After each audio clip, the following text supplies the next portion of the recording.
also known as the cowboy's wife. I'm no expert on anything and I don't claim to be, but I have been alive for 56 years, so I have some funny stories. Come saddle up with me and take a ride, and maybe I can make you laugh or smile or cry or give you something to just think about that day. Let's do this. Hey everybody, good morning. Trish Charleston here, and today I am with my sister Stephanie Patterson. Welcome, Steph. Hello. Even though I don't like to admit it, she is younger than me and often acts older than me. So I back in the day, maybe now I actually have fulfilled my role now as the older sister. Finally, with age comes wisdom.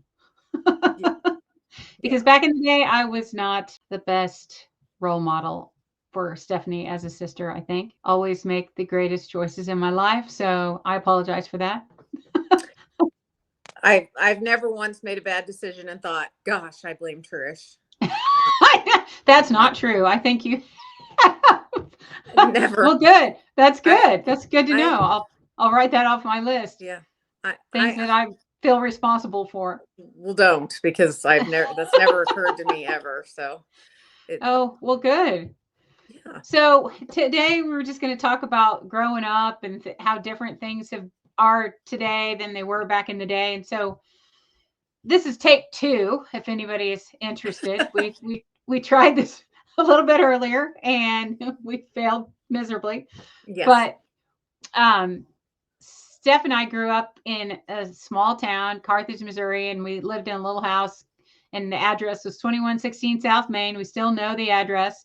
And we were talking about how we played so hard and that kids today don't play anymore like they used to. Now, my grandkids do some playing. That Autry May has got quite an imagination, and so does Charleston. And I think your grandkids do too. They're very lucky to have their parents that they have. But it makes such a difference that we didn't ever have a screen in front of us. And so we just made up our own fun and we had a blast. I mean, I had a box on top of a wagon that I said was a camper. And I mean, to me, it was a full-blown, beautiful camper. I never dreamed that someday that I would actually have one, like a living quarters trailer with all the things. But that's in my head when I was little. That's exactly what was being pulled with that wagon. And we would play with our dogs and skate and sing. And we had our own show. We were the Baker sisters, and we would do Joe Star. And the Spark. and we have not done that for 50 years, and we still know what it is. Yeah. I mean, seriously, probably 50 years. Joe Star, core memory, and the Spark, such a core memory, and cool. But earlier today we were talking about this and what we were going to talk about, and we're talking about divorce. So our folks got divorced when we were pretty little, and I remember when Dad told us, and our memories of everything in our life are so different. And I think that's crucial for everybody to understand, is everybody processes this, even the same things that you go through, differently. Everything, every memory we have, we remember it differently. So do you even remember the day that Dad told us he was getting a divorce? No. You were little. I mean, you were. I was in kindergarten, because I remember being able to spell divorce and and Manilow in kindergarten. Yes, because you were a big fan of the Manilow. I loved Barry Manilow. Please Google that right now if you don't know who Barry Manilow is, because she had pictures of him hanging in her room. I loved Andy Gibb, for the record. He was much hotter. Yeah, you had better taste. So I did. I look at Barry Manilow now, and I Barry Manilow donated a bunch of instruments to the Joplin High School when the tornado came through. So really, and Andy's dead. So I mean, yay, your guy kept on giving. I don't think he's dead yet, is he? I think he's still alive. No, he's still alive, and I think he still tries to wear the same outfits, and it doesn't work. He's not an attractive man. Gosh, that's funny. Heck of a singer, though. Yeah, he could play that piano too. Wow, Mandy. I sang Mandy at school for a special one day. Just got up and sang Mandy for the class. That was awkward. Wow. Yeah.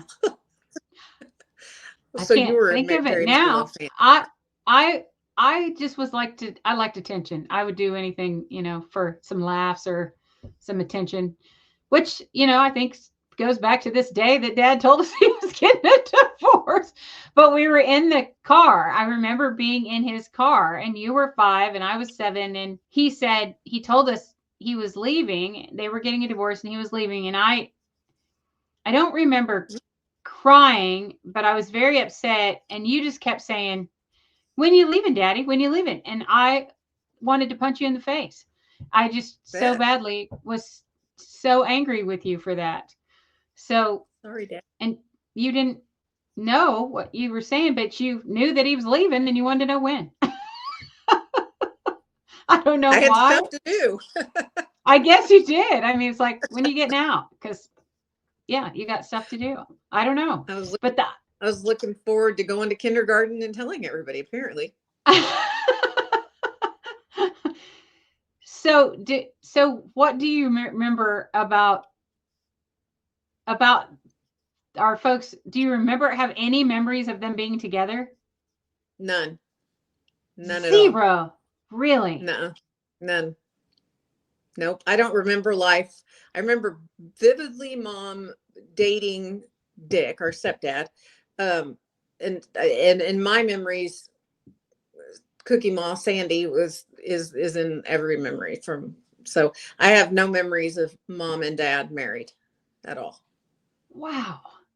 So like the night that he wrecked the boat, you remember nothing? I kind of remember. Did he cut his arm? Was that when he cut his arm? Terrible bad. Like it could have killed him. Yeah. I remember that, or him having that, but I don't remember actually knowing it at the time, or if I just was told it. Like, I remember Mom telling me about it or talking about it. So it was a story I always knew, but I don't remember him being injured or anything like that. Yeah. No. He was in a fishing boat and they hit a log or something and threw him out, and the boat circled around and the propeller got him, like cut him all the way up his arm. I mean, it could have cut his head off. It was just such a freak deal that he survived. I mean, it was just a miracle. But I remember that before they got divorced or after? Yeah, I feel like it was before. I remember him coming home that night from the hospital. And I just have vague memories of him walking around in his underwear, at the house, just being at home. And his bird dogs. You don't remember his bird dogs or anything like that? I remember him having bird dogs, and I remember him raising bird dog puppies. And when we'd go over to their house, we'd play with all their puppies. But I don't remember. But that wasn't at home. That was at. No, when he married. I don't remember any of that. I don't think I knew. I don't remember him actually being injured. So I think I just was told. I just knew that story. I don't know that I either was Do you remember, around. So he had a dune buggy. Do you remember the dune buggy at all? Only through pictures that I have seen, not. What about racing boats? Did you remember racing boats on the lake? Nothing. Wow. No, I do have memories of going to the lake, but because I loved me some Cliff Kennel, if you recall. He was right up there with Barry. Right up there. He wore a bikini swimsuit, and I told him about it before he passed away. He passed away not very long ago, but when Patty had died, his wife died, I wrote him a card and said I remembered him fondly, and always flashing us the peace signs and wearing his bikini bottom swimsuits. And he thought that was so funny because I guess he hadn't thought about it in years. But that's literally all I could think about when I thought about the lake was Clifford and his bikini. I mean, he was confident, it was hilarious. But Dad would race those boats, and they would stick us up in the nose of those boats. And it's funny because we were sleeping or laying down underneath the the boat at the end of the boat, or I can remember. But I don't know that it was with Dad. I think it was later. Oh yeah, no, it was with mom and dad, and it's funny because he had an orange one. It was orange. He had a red, white, and blue one, I remember, and they had this orange metallic one. And we saw one at the lake this last weekend over the 4th, and I had this strange flashback, and I said my dad had a boat that looked just like that, and it was so weird. Because now that you say that, I do vaguely remember an orange and a red, white, and blue boat. Yeah, sparkly boat. Yeah. Mm-hmm. but that's, again, I don't know if it's that I remember it or if it's just I remember it from being told. I don't know. Well, so we were 5 and 7 when they got a divorce, and Dad married Cookie Ma, who we call Cookie Ma, which Addie, your daughter, named her. She was the first grandbaby, so she named her Cookie Ma because she always had cookies, I guess, right? Yes. Sandy was very adamant she didn't want to give herself a name. She wanted Addie to come up with it, and she did. She always made her cookies, and they were pretty tight because Addie spent a lot of time there. But I just remember you guys lived across the street, right? Well, she wasn't born. We'd moved to Pittsburgh by the time we had her. Okay. But we stayed relatively close because we had lived across the street when we were first married. But I can remember the first time she actually called her Cookie Ma. She was looking in a photo album, and she just went, instead of Grandma, she went Cookie Ma, and then it just stuck. Oh, wow. I did not even know that story. Yeah, that's how she got named it, and then Cookie Ma loved it. So, and now it's stuck with all the kids. Jack just calls her Cookie. I think he took the Ma off and just calls her Cookie. My kids do the same thing. That's just Cookie. Yeah. Sometimes, occasionally they'll add the Ma, but it's just Cookie. So when our folks got a divorce, then Mom eventually remarried. Dad remarried pretty quickly, but they began the crazy madness of the holidays. And so when you are from a divorced family, your holidays automatically double. You have to go to both sides of the family, and then they have 2 sides of the family, and God forbid, on our side of the family, they were divorced. So we had 2 more sides of the family. I mean, because Grandpa was even divorced in our family. Right. And so that was crazy town. And so we just kept going and going and going and going. And I mean, we made it work. We made it work, and we didn't know any different because that's all we ever grew up with. But now our children, when they're having to make choices to do that with their grandkids, they're all like putting their foots down and creating all these boundaries and things and telling us, no, we're not doing this. What are your thoughts on that? I have been very adamant with my 2 older ones that I don't want them to feel that rushed feeling, because I can remember when they were little, their dad and I would go from place to place to place to place to place, and it didn't feel like the kids were at any place for very long. So I felt like, especially Mom and Dick, I felt like I got the shaft on Christmas night, because the kids would get there and they'd be so tired from just going and going and going. And so I've been pretty adamant that I want them to pick a time, but my feelings are never going to be hurt if it doesn't work for that holiday with me. So I'm just not, I'm me, I'm just not really a good holiday person anyway. But so if I can find an excuse for somebody not to come and to cancel things, and maybe that is why, maybe I'm like that because it was stressful and I didn't recognize it as stress maybe at the time, but maybe that is why I don't like holidays per se. It might be. I mean, it might be some kind of underlying factor. I don't know. I mean, I don't know if Tug, we have a half brother, and I don't know if he wasn't affected by it because he always had his same family. So I don't know if and he's living it now because he's married to a lady who had other children with someone else. And so they have to share kids now, and it's super hard. But yeah, I mean, my kids, they're good. So Quincy and Colt, his folks live in Texas. And so we share holidays. Like they rotate. They don't do both. I mean, they do it with us on a different day. And I did the same thing you did. I just said, I'm not going to demand that you be here on Christmas Day or whatever. You just, and it wouldn't matter if I did, because they would just tell me, well, I'm not, Yeah. So it wouldn't matter. But they rotate holidays, and we all just worked around it. It's no big deal, but they don't try to just go to 47 places in one day. Right. And I think that's smart, because I think it does kind of have some sort of impact, whether you realize it or not later. I feel like their generation is sort of calming things back down a little bit.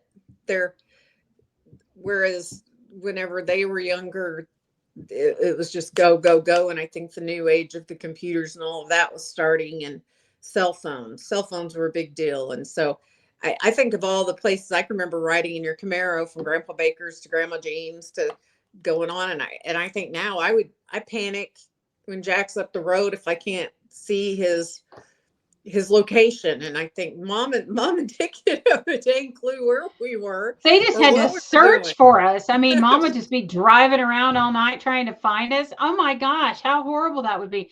And we were pretty good at hiding, and so that was bad. I mean, I was real good at it. I was super good at it. But I've gone on some road trips looking for you a couple of times. We always found you. Yeah, I came home eventually, but it was not good. But no, I know. Imagine that now. No, and I do think you're right. I think history always repeats itself, they say, and it's funny because my daughter and your daughter-in-law, they're baking bread. I saw some funny in TikTok or something that this guy said, what's with all the white women baking sourdough bread? Yeah. And I didn't realize it was just white women, but I know it's not this one. I'm not doing it, but it is. Everybody's kind of going back to nature, and like even vinyl is popular again. People like albums again, that's coming back, and writing letters is popular again, instead of, getting cards in the mail and handwritten notes, and handmade things is coming back, which I love that.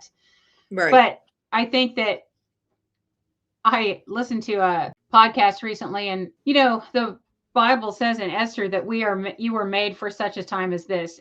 Our kids did not choose to be born into this era. They did not choose to be born with a cell phone in their hand. Right. But how we take care of them and monitor it and all the things, that's on us. It's not their fault that they were born right now. They're supposed to be born right now. That's right. God's doing on purpose. And so we just have to figure out how to monitor it and use it for their good, and not bad. But I think it's really important that they are getting back to some of those cool things. And Jack is one of those kids. He loves to be outside. He doesn't care about, I mean, you've been really strict though about like monitoring his game time and stuff like that. You wouldn't let him play video games. I don't even know if he's still allowed to play video games. Is he? He does. He plays video games much more than he probably would have been allowed a year ago or so. But COVID, I feel like COVID kind of made all of us go a little backwards with the computers and all of that. And because everybody was stuck home, and it was hard for him being an only child, being at home, an only child, and not having, for a while where they weren't allowed to play with any kids. And I saw that take a toll on a lot of kids that didn't have siblings to play with. And I remember watching the kids outside when he would be outside in the yard and see one of his friends, and they would just wave at each other across the road. And that was when we were like, this is getting wacky. We need to allow our kids contact. And so I feel like that did a disservice to a lot of the good works our young ones, our young adult parents have been trying to make up for. I feel like COVID kind of slapped them down a little, or maybe it made them step up their game even more. I don't know, but that I feel like affected a lot of kids. Yeah, it did a number on a whole lot of even high school kids, especially that had any trouble at all with socializing anyway, and then they were allowed just not to. They had, or they were instructed not to at all. So then they're just thrown back together, and it's like, wait a Yeah, minute, they can't hardly have a conversation in person anyway, and then you're told not to talk to anybody, not to touch anybody, right. and then they wonder why everybody's so weird. It's like, well, Yeah. they've been taught not to touch anybody, not to talk to anybody, not to breathe near anybody. It's like, yeah, it was bad. It was bad. Hopefully we've, as a country, have learned a lot of lessons from that, hopefully. Oh, I think, yes, hopefully. I would So hope. back to the box house. I do remember the box. Did we even mention the box house, or was that our Yeah, no, we did. We talked about it a little bit. okay. But I remember your cardboard box houses and all of those. I have very vivid memories of the wagon and those types of things and games we would do, and Dad letting us have a slumber party in his garage, and he bought all the different flavored pop, and we thought that was the greatest thing in the world whenever we got to do that. It was probably hotter than blazes outside. I don't remember And that at inside, because he all. never turned on the air. I remember Dad would never turn on the air conditioning. Oh, never. No, Oh, no way. yeah. And so but yeah, you were always really creative, but all of my memories, it seems like, start later. I don't know. That's so weird. Yeah, it is. I think But that's definitely some kind of defense mechanism, which is kind of sad, but kind of probably good. It protected you. I guess, I don't know. I mean, maybe after talking on here, I'll have a flood of emotions that You're gonna have to go to a therapist I'll after go to this. therapy. I Like, was doing this something's podcast with Trish, and wrong then with me. mentioned She this. reminded me of my terrible life. No, no, no, no. No, but I just find it interesting that I remember things so differently. And then after, like, I don't even know what you're talking about with that slumber party. I don't remember slumber parties. Well, maybe he didn't let you have one. Maybe it was just me. Probably not, because they were still looking for me out in my car somewhere. I mean, everybody was always looking for Trish. But yes, now we have just a location. We can just find anybody Yeah. anytime. And no, that was not it. So on to high school. So mom got married and we moved out on Witten Road, and I was we were 12. just like the Brady Bunch. All of a sudden, we had two extra brothers and Yeah. two girls. Mom had two girls, he had two boys, and then we were all just thrown into one big wad. And it was funny because we weren't brothers and sisters, but yet we were told we were brothers and sisters. So it was kind of weird because it was like, it's they had hot friends, and then I swear Blake would get jealous of people that I would be dating, and it'd be like, you're my brother. So that's creepy. That's another memory I don't have. Well, but it wasn't like that. It was almost a protective way. It was a good protective way. He was always my protector. He was very protective. Yeah, very protective. And I think that's pretty cool that we were able to have, just like Scott's daughter just got married. You guys were out of town, so you didn't get to go, but he was so precious this last weekend at the wedding. He just looked so handsome, and it was just funny because seeing everyone all grown up. I mean, we're not just grown up; we're freaking old. Kevin called me an old lady tonight. It's not. I mean, I guess we're not that old, but we're certainly middle-aged. We're knocking on it. Yeah, middle aged. We are middle aged. No, we're knocking on old. That's what I'm saying. No, we are. Yeah, unfortunately, we are. Where are you going? I'm going to go get my charger. I'm like, you're on the move right now. I am. I'm sorry. I had to go. I had to move since I'll just pop a squat here on my bed. There we go. Oh, all right. Okay, well, we are not solving any world's problems here at all. So we gotta get something going here. Okay. What do we- What problems do we want to solve? I um, was going to say about the divorce thing too, of working in domestic law. I also think that I don't argue a lot of those fights of uh, of demanding my kids to do things too, because I listen to that all the time during holidays, and that kind of burns you out as well. So I think a mixture of that plus uh, going through that, of going from place to place to place to place, those probably both have a little to do with my feelings on holidays. But no, that's I neither think here nor there. that's huge. Kevin hated it when I worked uh, in the divorce law area because I would bring everything home with me, and you don't even know that you're doing it, but you just are because you're with those people all the time. And if they were my friends, it seems like they would be calling me constantly for Mm-hmm. legal advice, which I could not give because I was not an attorney, but they knew that I knew because I worked with attorneys. And so they'd constantly call and just, pick your brain constantly about all the things. And you're just like, he does not miss that at all. And, Yeah, I bet. and you got kind of bitter. I mean, you get Jaded. looking, yeah. And looking back, or maybe that's where I Well, became so, can become unapp- very cold. unempathetic.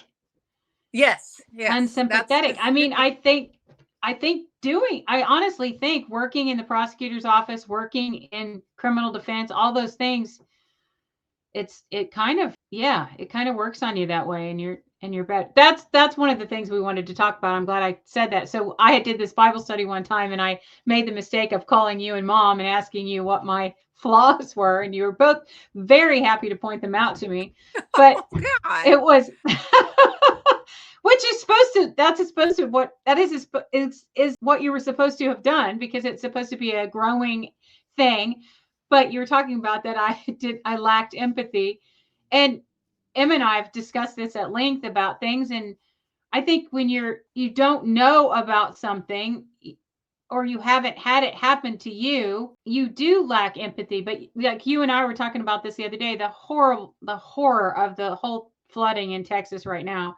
I Yeah. mean, I I have sat and cried over these children that I don't even know because I can't fathom the pain that their parents must be going through, nor how scared they must have been, all the things. And I know that God has a plan and I know that He will use this for good, but right now it's just pain. And so I like to think that maybe I've grown as a person because I have not been swept away in a flood and I did have empathy for these precious babies. I mean, so maybe, there is hope for me. But I don't think we meant that you were not an empathetic person. It's just you, and I think a lot of it is you don't just stay plugged into your phone ever. So a lot of times I think you just don't know what you just didn't know what was going on in the world, because you're really good about not watching the news for the most part. You're really good about not reading other people's Facebook. So you never know any drama going on, which is actually a good thing. So I think that I've been on a Facebook sabbatical now for, I think I'm on my 16th or 17th month, that's and incredible. it's great. And I now know that It's people freeing. don't care. They really don't care that what Nope. you're going through, and the need for people to feel like they have to put every thought, dinner, activity, moment in their life on social media. I think you get in this mindset that, oh, I got to post that to Facebook. I got to post that to Facebook. And then now I just have Instagram, which is not the same. It's not anywhere close to feeling that way. You don't have to read anybody's sagas and all of that. I mean, it's bad because I don't know people have died. A lot. Right. Me either. It's terrible. That's bad, but Or their I celebrations, no. good things that have happened, things that they've won, or things that, or Mhm. people got married or engaged. I got nothing. I'm just like, what? Did Yeah. what? See, so I think that's you just weren't tuned into that as much. And now that I'm not on it and not reading everybody's stuff, I now kind of get where you were. It's because I don't have a clue. And like, I didn't know about the thing in Texas until you told me. And so there's, But and then I was all upset with you because you didn't know what I was going know, on. But I you're like, wouldn't have there's known. drowning I kids wouldn't in have had a Texas. clue. The only reason I knew is Emma was right there and That's driving awful. through it. And she That's couldn't awful. get to a rodeo. So she was calling me and she was texting us and she was absolutely in tears and just so shaken up about it. And so then you stupidly open your phone and it's just inundated with this pictures of the flooding and all of these things. And you're just like, and today, which is not even, doesn't kind of compare to um, the children, but Rio Dosa, I can't say it. The racetrack is, the horses are now in the water and washing Oh, away. And it's like, oh my, I mean, the two loves of my life are babies and yeah. horses. And it's like, I can't open Facebook again Mm. today, ever, I mean, and you start getting, for me, it's like somebody posts something about, I felt guilty having fun at all, which I wrote about after seeing all that bad happen. And then these people posting about winning a barrel race. It's like, who cares? That 200 people have been washed down this river. Good for you. Who cares? But Mm. they care, and that's Right. exciting for them. And if it was my kid, I would have been excited and I would have posted it too. But Mm-hmm. instead, I was, it's just all a matter of perspective, and we have to give everybody a little grace, a lot of grace. It would I be get, nice if we all gave each other some grace, yeah, but maybe not on Facebook. maybe not. I mean, grace on Facebook would be great, but yeah, maybe I think we all need a Facebook sabbatical, is what I think. We all need It, a. it really does. It is eye opening of how much it affects your mood or how much it affects everything, like your decisions. And my mental health is 20,000 times better not being on Facebook. And Oh it yeah, it yeah, and just, with the time that you save, I mean, it's oh, crazy. and Like it the makes you, hours of the day. I mean, just it has hours. made me, it's weaned me off all of the other social media. I will still read Twitter for news, but as far as Facebook is the one that sucks you in and keeps you going. But there is definitely a false sense of importance people have, that their Facebook presence, and I'm not talking about like when you have a purpose, like with your blog and things like that. I'm talking about the people that think they have to share every thought that they have. I mean, it's memo. Nobody cares about your political opinion. Nobody cares how good you made lasagna last night. And nobody cares about the 1,000 posts about how my kid did in his golf tournament. No one cares. I care, but I know. But but it's it's true. I mean, it's like, but it's sad because it's an affirmation thing. We all it crave is, love and we all crave attention. It's but and that's the but wrong this kind of action, I think. no, but it's designed, God designed us that way to crave him. And instead we crave this affirmation from other people instead of him. And that's this big hole that we're all trying to fill. And that's all it is. It's this big Mm-hmm. void in our hearts that's supposed to be filled with Jesus, but instead we just think that clicking like, all those Yeah, it makes us happy, and it's never going to make you happy. right. It's never going to do it. It's never going to fill that gap. And it's kind of sad, really. But boy, once you cut that thing loose and just, well, even text. I mean, I'm not kidding. From the lake the other day, I get home and I had 37 text messages between you and mom and Yeah. and other family members. And I'm like, oh gosh, what, I have missed something big. But I was driving and I had my niece with me. And so we were just talking the whole way and I wasn't paying attention to anything. Which is Oh good. my God. Yeah. But it was, then you feel like, something, well, which, obviously it had, but still, it's just, you got to Well, unplug. Sometimes you just need to unplug for your own mental health. I think it's huge. my Chris always says, he has that saying of other people's opinion of you is none of your business. No, that's right. And I always thought that was the stupidest thing, but it is absolutely 100% true. No, He I've said, heard that. I've heard no that one's not quoted going to. by all kinds of people. But when you think about it, it's so what? Somebody doesn't like you, or somebody thinks poorly of you. I mean, big Yeah, deal. who cares? Yeah, Yeah. really No, none of I my can. think what they want. That's right. I completely agree.